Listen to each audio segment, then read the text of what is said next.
The Battle of Ollantaytambo took place in January 1537, between the forces of Inca Emperor Manco Inca and a Spanish expedition led by Hernando Pizarro during the Spanish conquest of Peru. A former ally of the Spaniards, Manco Inca rebelled in May 1536, and besieged a Spanish garrison in the city of Cusco. To end the standoff, the besieged mounted a raid against the emperor's headquarters in the town of Ollantaytambo. The expedition, commanded by Hernando Pizarro, included 100 Spaniards and some 30,000 Indian auxiliaries against an Inca army more than 30,000 strong. There is some controversy over the actual location of the battle. According to John Hemming, it took place in the town itself, while Jean-Pierre Protzan argues that the nearby plain of Mascabamba better matches the descriptions of the encounter. In any case, the Inca army managed to hold the Spanish forces from a set of high terraces and flood their position to hinder their cavalry. Severely pressed and unable to advance, the Spaniards withdrew by night to Cusco.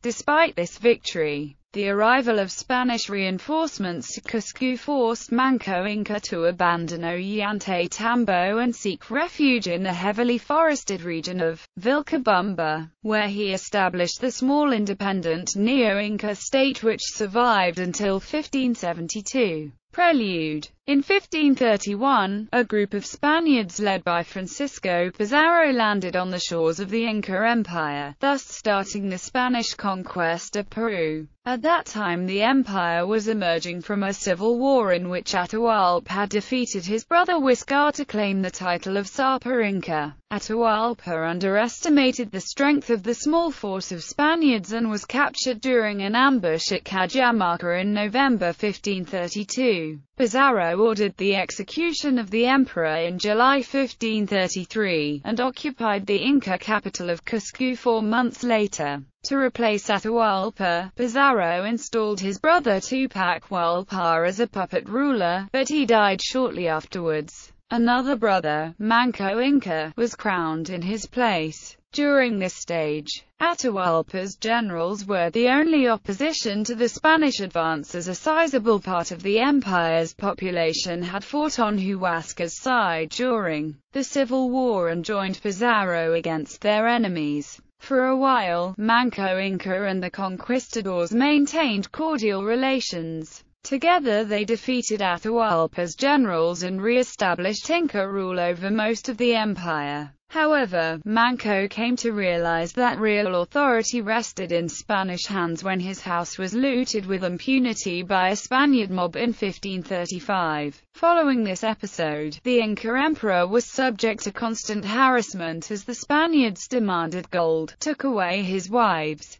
and even imprisoned him. In response, he fled his capital to start an uprising. In May 1536, an Inca army besieged Cusco, which was garrisoned by a group of Spaniards and native allies. The conquistadors were hard-pressed, but they managed to resist and counterattack, storming the main Inca stronghold at Sacsayhuaman. Meanwhile, Manco's generals occupied the central highlands of Peru and annihilated several expeditions sent to reinforce Cusco but failed in their attempt to take the recently founded Spanish capital of Lima. As a result of these events, neither side was able to break the deadlock at Cusco for several months. So the Spaniard garrison decided to make a direct attack on Manco's headquarters at the town of Ollantaytambo, 70 kilometers northwest of the city. Order of battle. Manco Inca had gathered more than 30,000 troops at Ollantaytambo, among them a large number of recruits from tribes of the Amazon rainforest.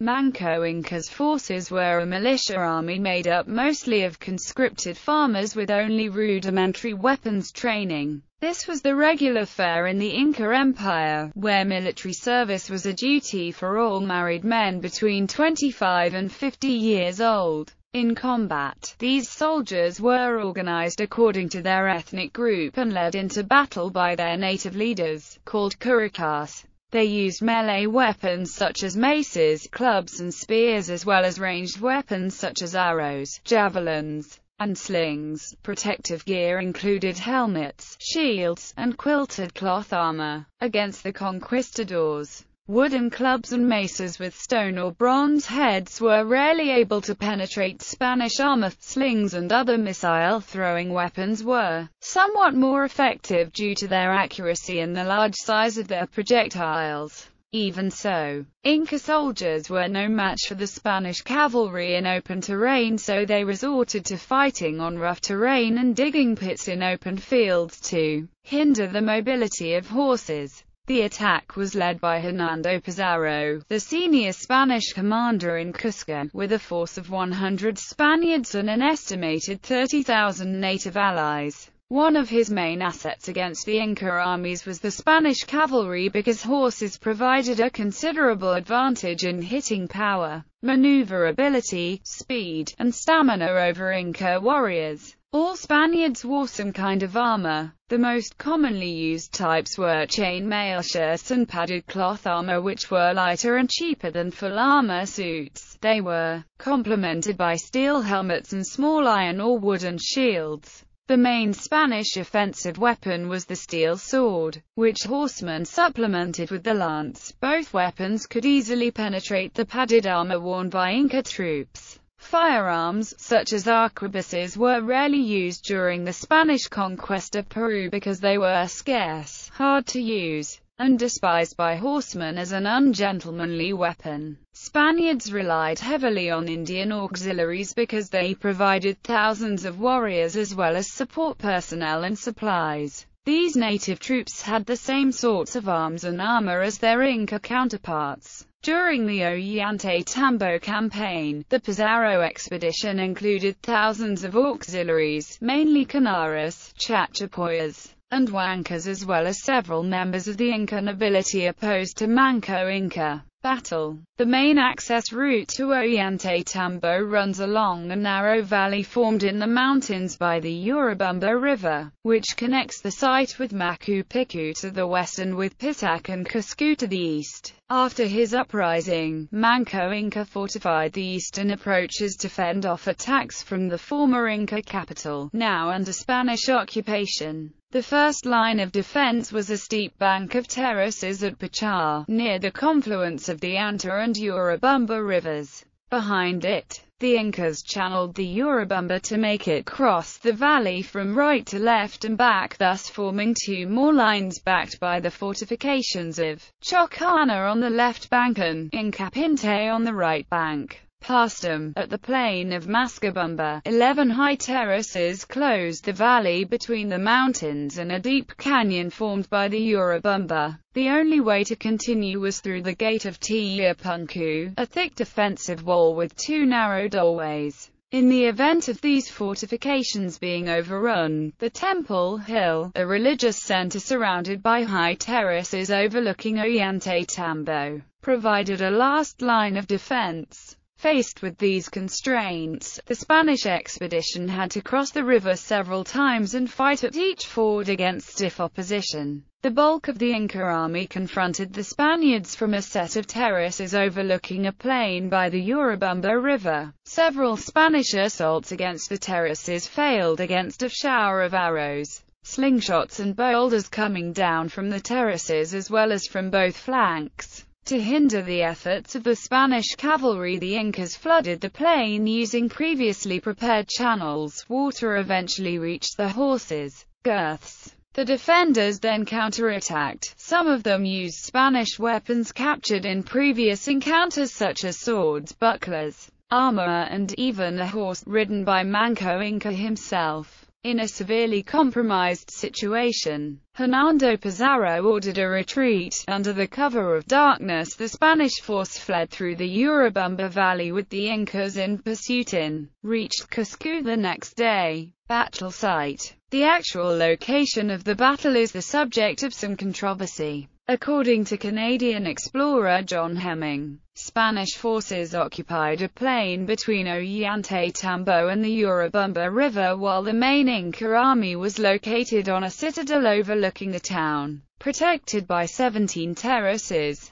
However, Swiss architect Jean-Pierre Protzen argues that the topography of the town and its surrounding area does not match contemporary descriptions of the battle. An anonymous account attributed to Diego da Silva claims that the Inca army occupied a set of 11 terraces, not 17, while the Chronicle of Pedro Pizarro describes a gate flanked by walls as the only way through the terraces. Protzen thinks that these descriptions allude to a set of 11 terraces that close the plain of Mascabamba, near Ollantaytambo, which include the heavily fortified gate of Tiapunku. At this location, when the Spaniards faced the terraces, they would have had the Urubamba River to their left and the steep hill of Cerro Pinkaluna to their right, matching the three sides from which they were attacked during the battle. If Protzen's hypothesis is correct, the river diverted to flood the battlefield was the Urubamba, and not its smaller affluent, the Pattacancha, which runs alongside the town of Ollantaytambo.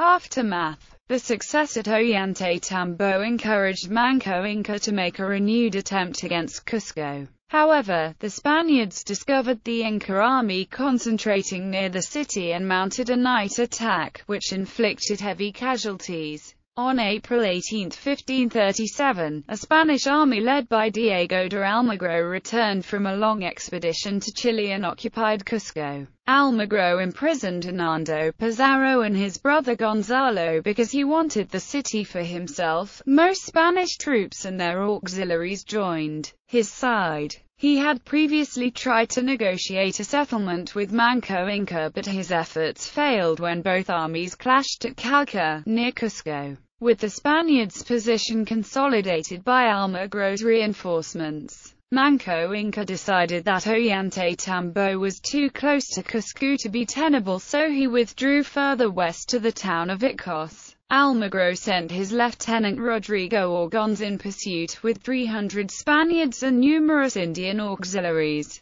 In July 1537, Orgons occupied and sacked Vicos, taking many prisoners, but Manco managed to escape. He took refuge at Vilcabamba, a remote location where the Neo-Inca state was established, and lasted until the capture and execution of Tupac Amaru, its last emperor, in 1572.